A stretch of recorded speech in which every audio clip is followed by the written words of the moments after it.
Hi தங்கச்சி. ஏசப்பா பிறந்த நாளை கிறிஸ்மஸா கொண்டாடுறோம். அதனால எல்லாருக்கும் விஷ் பண்ணலாமா? ஓகே அண்ணா.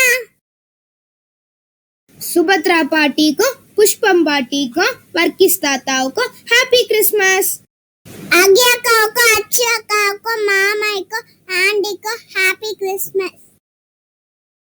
பேபி பாட்டிக்கும் தாத்தாவுக்கும் சசி பாட்டிக்கும் தாத்தாவுக்கும் ஹாப்பி கிறிஸ்மஸ். பிரியா மாம்க்கும் பியூலா மாம்க்கும் ஹாப்பி கிறிஸ்மஸ். எஸ்பெஷலி என் பெத்தேல் குளோபல் ஸ்கூல்ல இருக்க எல்லாருக்கும் happy Christmas. God bless you all. உண்மையான கிறிஸ்மஸ்னா என்ன தெரியுமா? ஏழைகளை அன்பா பார்த்து பிறருக்கு உதவி செய்யறது தான் உண்மையான கிறிஸ்மஸ். அது சின்னவங்களா இருந்தாலும் சரி, பெரியவங்களா இருந்தாலும் சரி, ஏழைகளை அன்பா நினைச்சு பிறருக்கு உதவி செய்யும் போதுதான் ஏசப்பா நம்ம உள்ளத்துல பிறப்பாரு. இதுதான் உண்மையான கிறிஸ்மஸ். எல்லாருக்கும் ஹாப்பி கிறிஸ்மஸ். எல்லாரும் ஹாப்பியா இருக்கீங்களா? Happy Christmas.